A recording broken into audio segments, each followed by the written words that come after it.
નમસ્કાર વિદ્યાર્થી મિત્રો, હું પંકજ રાવત સર સ્વાગત કરું છું આપ સર્વેનું આપણા સૌની ચેનલ પર। દોસ્તો, અહીં આપણે સોલ્વ કરી રહ્યા છીએ વર્ષ 2026 ની બોર્ડ પરીક્ષા માટે ધોરણ 12 નું ગાલા અસાઇનમેન્ટ, જ્યાં આજનો આ વિડિયો ખૂબ જ મહત્વપૂર્ણ સાબિત થવાનું છે, કારણ કે આજના આ વિડિયોમાં આપણે ચર્ચા કરવા જઈ રહ્યા છીએ નામાના મૂળ તત્વો એટલે કે અકાઉન્ટ્સ વિષયના પેપર નંબર 2 ના વિભાગ સી ના સોલ્યુશનની। અહીં દોસ્તો, આની પહેલા અકાઉન્ટના પેપર નંબર 1 થી 6 ના વિભાગ એ અને બી ના તમામ સોલ્યુશન્સના વિડીયોઝ અગાઉથી જ આપણે તૈયાર કરી દીધા છે, તો તે તમામ વિડીયોઝ અને ગાલા અસાઇનમેન્ટના સોલ્યુશન્સના અન્ય તમામ વિડીયોઝ નીચે કમેન્ટ બોક્સમાં, ડિસ્ક્રિપ્શન બોક્સમાં કે પછી ઉપર આવેલા આઈ બટન દ્વારા જોવા મળી જશે તમને, તો તે તમામ વિડીયોઝને અચૂકથી નિહાળજો। ચાલો મિત્રો, વધુ વાર ન કરતા શરૂઆત કરીએ છીએ આજના પેપર નંબર 2 ના વિભાગ સી અકાઉન્ટ્સની। ફટાફટથી આપ સર્વે વિદ્યાર્થી મિત્રો આ વિડીયોને લાઈક અને શેર કરીને બને રહેજો વિડીયો અંત સુધી, જેથી કરીને અત્રે સમજાવેલા મહત્વપૂર્ણ સોલ્યુશનની અંદર આપ સર્વે વિદ્યાર્થી મિત્રોને ખ્યાલ આવી શકે। આ સિવાય ક્યાંકથી હરતા ફરતા સર્ચ કરતા સૌથી પહેલી વખત આવ્યા છો આ ચેનલ ઉપર, તો બાજુમાં આવેલા લાલ કલરના સબસ્ક્રાઇબ બટનને દબાવીને બેલ આઇકનને ઓલ ઉપર સેટ કરવાનું બિલકુલ પણ ના ભૂલતા, જેથી કરીને હર હંમેશ સૌથી પહેલા દરેક વિડીયોઝની નોટિફિકેશન સૌથી પહેલા મિત્રો આપણે પહોંચતી રહે। ચાલો વધારે વાર ન કરતા શરૂઆત કરીએ છીએ આપણા પેપર નંબર 2 ના વિભાગ સી ની। અહીંયા દોસ્તો 31 થી 36 નંબરના પ્રશ્નોનો સમાવેશ થાય છે, પ્રત્યેક માટે 3 ગુણ મળે છે અને અહીં આપણને 12 ગુણનો આ વિભાગ સી થઈ જાય છે। ચાલો 31 નંબરના પ્રશ્નની વાત કરીએ, ત્યાં કીધું છે નીરવ, નમ્રતા અને નિષાદ 3:2:4 ના પ્રમાણમાં નફો નુકસાન વહેંચતા ભાગીદારો છે। મેનેજરને તેનું કમિશન આપ્યા બાદ વધતા નફાના 10% કમિશન આપવાનું છે। નમ્રતા નામના ભાગીદારના ભાગે 30,000 રૂપિયા નફો આવે છે। મેનેજરના કમિશનની ગણતરી કરો। હંમેશા કીધું છે જ્યારે પણ ગત વર્ષની પરીક્ષાનો પ્રશ્ન આવે તો એને ખાસ કરવાનું છે આપણે માર્ચ 22 અને જુલાઈ 23 માં દોસ્તો જે છે તે પૂછાયેલો અહીંયા પ્રશ્ન છે। ચાલો ફટાફટ આપણે આનું સોલ્યુશન જે છે તે પણ અહીંયા સમજી લઈએ, તો આપણને વધુ સારી રીતે જે છે તે અહીં ખ્યાલ આવશે। તો સૌથી પહેલામાં પહેલું જોઈએ આપણે અહીંયા શું કીધું છે કે નીરવ, નમ્રતા અને નિષાદ। સૌથી પહેલામાં પહેલું 3 ભાગીદારોના આપણે અહીંયા નામ લખી દઈએ। પહેલું કોણ છે ભાઈ? નીરવ, બીજું કોણ છે? નમ્રતા, અને ત્રીજું કોણ છે? નિષાદ। આમના પ્રમાણ કેટલું આપેલું છે? 3:2:4 એ આપણને પ્રમાણ આપેલું છે। એક ભાગીદાર નમ્રતા જે છે તેનો 30,000 નફો આપણને આપેલું છે, બરાબર। હવે સીધી વસ્તુ છે કે જો આપણે મેનેજરને કમિશન આપવાનું હોય તો એકલી નમ્રતા નથી આપવાની, બધા જ ભાગીદારોને જે પેઢીનો કુલ નફો એટલે કે કુલ વહેંચણી પાત્ર નફો આવે એના ઉપરથી આપણે જે છે તે મેનેજરનો કમિશન આપવાનો વારો આવશે। કઈ રીતે શોધીશું? અહીંયા પેઢીનો કુલ નફો, અથવા તો બીજી ભાષામાં કહીએ તો વહેંચણી પાત્ર નફો। જો આને આપણે શોધવું હોય તો એકદમ સહેલામાં સહેલી રીત તમને જે છે તે અહીંયા બતાવવા જઈ રહ્યો છું। સૌથી પહેલામાં પહેલું આપણને કયા ભાગીદારનો ભાગ આપેલો છે? તો નમ્રતાનો। કેટલા એ? તો કે નમ્રતાનો ભાગ જો 2 હોય, એનો નફો આપેલો છે 30,000, તો બધા ભાગીદારને ભેગા કરીએ 3 ને 2 5, 5 ને 4 9, તો 9 ના ભાગે કેટલો નફો? એકદમ સિમ્પલ। આપણે નિષાદનું આપેલું હોત તો એવું લખી નાખત કે 4 ની સામે 30,000, તો 9 ની સામે કેટલા? નમ્રતાનું છે એટલે લખ્યું ભાઈ 2 ની સામે 30,000, તો તમામના એટલે કે 9 ના ભાગની સામે કેટલા? હવે આ તો આપણે બાળક નથી કરતા આવ્યા છીએ કે ભાઈ સામે હોય બરોબર, ક્રોસમાં એનો ગુણાકાર થાય અને એની સામેવાળાનો શું થાય? ભાગાકાર। તો શું કરી દઈશું અહીંયા આપણે? સૌથી પહેલામાં પહેલું 9 ના ગુણાકારમાં રૂપિયા 30,000 અને ભાગાકારમાં 2 કેટલા આવી જાય? રૂપિયા 1,35,000, બરોબર। તો કે રૂપિયા 1,35,000 જે છે તે અહીંયા આપણે લખી દઈશું શું? વહેંચણી પાત્ર નફો રૂપિયા 1,35,000। આ મળી ગયો પેઢીનો કુલ નફો અથવા તો વહેંચણી પાત્ર નફો। મેનેજરને તેનું કમિશન આ વહેંચણી પાત્ર નફા ઉપર આપવામાં આવે, ના કે નમ્રતાના ભાગે, તો લખી દઈએ અહીંયા આપણે હવે મેનેજરનું કમિશન। કેટલું મેનેજરનું કમિશન આપવાનું છે ભાઈ? આપણને કીધું છે 10%, તો મેનેજરનું કમિશન 10%। શું લખીશું અહીંયા? વહેંચણી પાત્ર નફો ગુણાકારમાં મેનેજરનું કમિશન। કેવામાં? ટકાવારીમાં। વહેંચણી પાત્ર નફો કેટલો આવ્યો? રૂપિયા 1,35,000। મેનેજરનું કમિશન કેટલું? 10%, 1,35,000 10% કરીએ તો કેટલા આવે? રૂપિયા 13,500. અને આ જ રૂપિયા 13,500 શું થઈ ગયો? આપણો ફાઇનલ જવાબ. એકદમ સહેલી રીતે જે છે તે આ પ્રકારનો દાખલો આપણે સોલ્વ કરી શકીએ છીએ. બિલકુલ પણ મગજમારી કરવાની જરૂર નથી. ગમે તેનો ભાગ આપણને કીધો હોય ને ભાઈ, શું ફેર પડે છે? આરામથી વહેંચણી પાત્ર નફો શોધો અને એના ઉપરથી મેનેજરના કમિશનની ગણતરી કરો. ચલો હવે આગળ વધીએ આપણે નેક્સ્ટ દાખલા ઉપર. કયો દાખલો છે ભાઈ? નેક્સ્ટ 32 નંબરનો દાખલો છે. શું કીધું છે? અપૂર્વ, અક્ષય અને આર્ય એક પેઢીના ભાગીદાર છે. તેમની વચ્ચે નફા નુકસાનનું પ્રમાણ 1:2 છે. બધા જ ભાગીદારોએ નફા નુકસાનની ફાળવણીનું પ્રમાણ બદલીને 3:2 કરવાનું નક્કી કર્યું છે.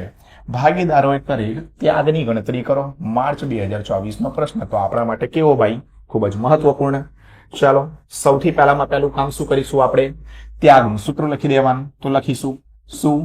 તો કે ભાઈ ત્યાગ બરાબર જૂનો ભાગ માઇનસ નવો ભાગ. તમને ના યાદ રહે તો એકદમ સિમ્પલ રીત શીખવાડું. લાભ લેવાની વાત આવે તો જ્યારે લાભ લેવાનું થાય તો પહેલા નવું લેવાનું, પછી જૂનું લેવાનું. અને ત્યાગ કરવાનો વારો આવે તો પહેલા જૂનું કરવાનું, પછી શું કરવાનું? નવું કરવાનું. કંઈક આપવાનો વારો આવે તો પહેલા જૂનું આપો, પછી નવું આપો. અને લેવાનો વારો આવે તો પહેલા નવું લો અને પછી જૂનું લો. તો ક્યારે જીવનમાં ભૂલ નહીં પડે. ત્યાગનું સૂત્ર લખી નાખ્યું. હવે શું કરીશું આપણે? તો કે ભાઈ આપણા ભાગીદારો જે છે કોણ કોણ? તો કે અપૂર્વ, ત્યારબાદ કોણ ભાઈ? અક્ષય, અને ત્યારબાદ કોણ? આર્ય. એમના આપણે નામ જે છે તે અહીંયા લખી દઈએ.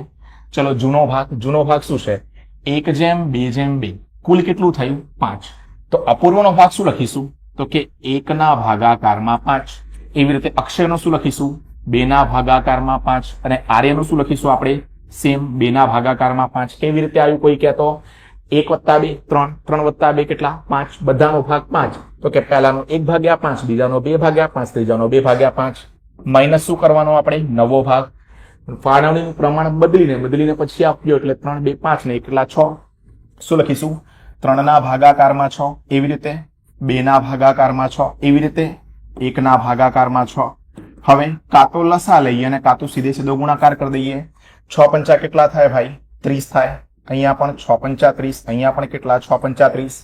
હવે અહીંયા તો 30 છે. મારે 5માં 30 લાવવા હોય તો કોની જોડે ગુણાકાર કરવો પડે? 6 જોડે. 5×6 30. ઉપર પણ 6 એકા કેટલા? 6. સેમ આને 30 લાવવા હોય તો 6×5 30. તો ઉપર પણ 5×3 15. ચલો રેડી. સેમ એવી રીતે 5×6 30. ઉપર શું થાય? 6×2 12. અહીંયા 6×5 30. ઉપર શું થાય? 5×2 10. સેમ અહીંયા 5×6 30. ઉપર 6×2 12. બરોબર. અહીંયા શું કરવું પડે આપણે? 6×5 30. ઉપર 5×1 5.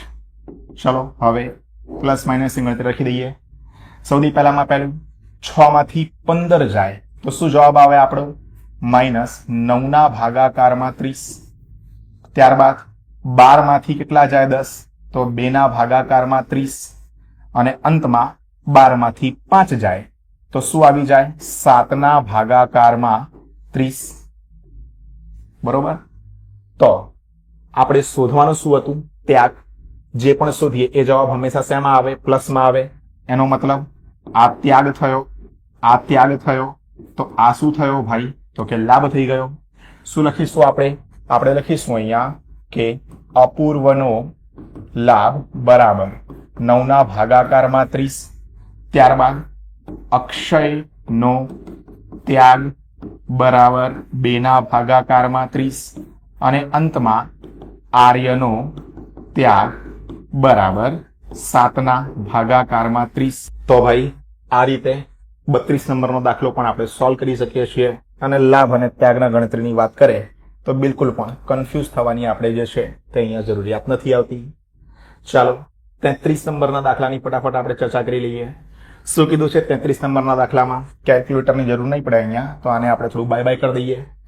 આપણને કીધું છે 33 નંબરના દાખલાની અંદર કે ભાઈ નીચેના વ્યવહારોની પેઢીના વિસર્જનના સંજોગોમાં થતી આમનોંધ લખો. માર્ચ 2024 પ્રશ્ન આપણા માટે કેવો ભાઈ? ખૂબ જ મહત્વપૂર્ણ, ખૂબ જ આઈએમપી. અહીંયા દોસ્તો વિસર્જનની વાત કરી છે પ્રકરણ નંબર 7ની. એક જ કોન્સેપ્ટ યાદ રાખજો. દર વખતે વિડીયોમાં કહું છું, રૂપિયા આવતા હોય તો રોકડ કે બેંક ખાતે ઉધાર, તે માલ મિલકત નિકાલ ખાતે જમા. ને રૂપિયા જતા હોય તો માલ મિલકત નિકાલ ખાતે ઉધાર, તે રોકડ અથવા બેંક ખાતે જમા. બરોબર, 11મા ધોરણથી આ નિયમ ભણતા આવ્યા છે, એ જ નિયમ અહીંયા વાપરવાનો છે. અહીંયા દોસ્તો સૌથી પહેલામાં પહેલું શું લખી દઈશું આપણે? પેઢીના વિસર્જનની આમનોંધો લખી દઈએ. અહીંયા બધી વસ્તુઓને હેડિંગ આપી દઈએ. સૌથી પહેલા તારીખ, ત્યારબાદ વિગત, ત્યારબાદ ખાપા નંબર, પછી ઉધાર રૂપિયા અને અંતમાં જમા રૂપિયા. બરોબર, પેનનો રંગ થોડોક પરિવર્તિત કરી દઈએ તો વધારે મજા આવે. પેઢીનો વિસર્જન ખર્ચ રૂપિયા 10,000 થયો. બુદ્ધિ દોડાવો. પેઢીનો વિસર્જન ખર્ચ થાય તો રૂપિયો આવે કે જાય? સ્વાભાવિક વસ્તુ છે સાહેબ, ખર્ચ થાય તો રૂપિયો જાય. જાય તે જમા. શું જમા થશે? તો સૌથી પહેલામાં પહેલું શું? તે રોકડ અથવા બેંક ખાતે જમા. તો ઉધાર શું આવે? સીધી વસ્તુ છે, માલ મિલકત નિકાલ ખાતે ઉધાર, તે રોકડ બેંક ખાતે જમા. કેમ? રૂપિયા ગયા, ખર્ચ થયો એટલે. કેટલા હતા? 10,000. લખી દઈએ અહીંયા ઉધારમાં 10,000 અને જમામાં પણ કેટલા લખી દઈએ ભાઈ? 10,000. પહેલી આમનોંધ પૂરી ભાઈ, એટલું જ ઈઝી છે. ચલો બીજું શું કીધું આપણને? ભૂતકાળમાં માંડી વાળેલ ઘાલખાદ 12,000 પૈકી 8,000 પરત મળ્યા. બરોબર, ઘાલખાદ હતી એ આપણે માંડીવાળી એટલે રૂપિયા શું થયા? આયા. હવે કન્ફ્યુઝન થાય સાહેબ, 12,000 લેવા કે 8,000?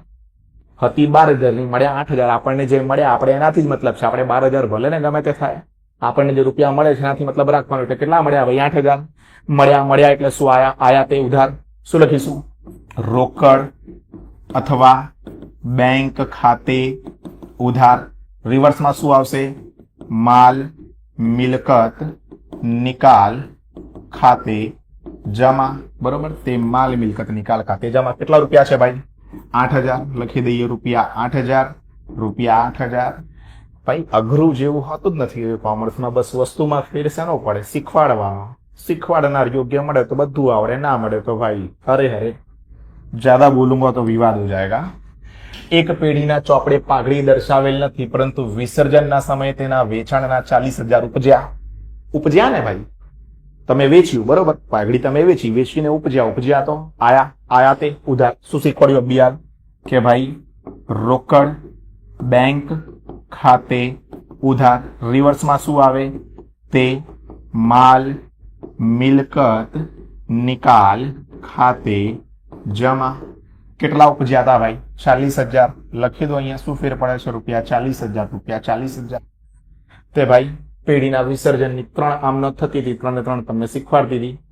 આનાથી વિશેષ ના મને આવડે છે ને ના નથી વિશેષ કઈ પૂછાય છે તો સારી જગ્યાએ ભણો, વ્યવસ્થિત ભણો, બધું આવડે એવું છે. ભણવાથી યાદ આવ્યું, કોઈ ટ્યુશન ક્લાસીસમાં જાઓ છો, ખબર નથી પડતી, અથવા અત્યાર સુધી પૈસાના અભાવના લીધે ટ્યુશન ક્લાસીસ નથી રખાયું, તો આજે જ દિવાળી પછી સેકન્ડ ટર્મની ડેક્સ એકેડમી આપણા ટ્યુશન ક્લાસીસની બેચીસ શરૂ થઈ ગઈ છે. સ્ક્રીન ઉપર દેખાતા નંબર 8866562578 ઉપર સંપર્ક કરો. એક અઠવાડિયાના ફ્રી ડેમો લેક્ચર ભરો ને એકદમ ઓછામાં ઓછી ફી સાથે તમારા કોમર્સનો સફર જે છે તે આરંભ કરો. ડરવાની ગભરાવાની બિલકુલ જરૂર નથી. કોમર્સ એકદમ સહેલું છે. મેં કીધું બસ શીખવાડનાર અને શીખનાર ઉપર જે છે તમામે તમામ વસ્તુ આધારિત રહેલી છે. ચાલો હવે દોસ્તો આગળ ચર્ચા કરીએ આપણે દાખલા નંબર 34ની. નોટિફિકેશન ભાઈ કોનો આવી રહ્યો છે? હશે કઈ, છોડો.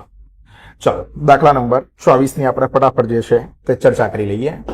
34ની શું કીધું છે આપણને કે ભાગીદારી પેઢીનું વિસર્જન કરવા અદાલત કેવા સંજોગોમાં હુકમ કરી શકે છે? વિધાન સમજાવો. બરોબર, માર્ચ 22ની બોર્ડ પરીક્ષામાં પૂછાઈ ગયેલો ભાઈ અહીંયા પ્રશ્ન છે અને થિયરિકલ પ્રશ્ન છે એટલે આપણા માટે મહત્વપૂર્ણ પણ છે. શું કીધું છે અહીંયા?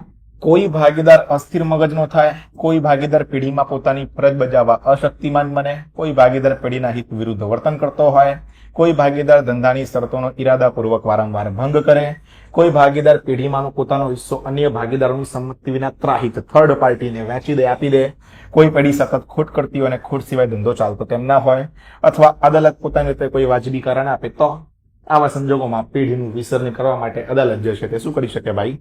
હુકમ કરી શકે છે. ત્યારબાદ આગળ શું છે ભાઈ? 35 નંબરનો દાખલો છે. ચાલો એ પણ આપણે જરા 35 નંબરના દાખલાને પણ જોઈ લઈએ છીએ.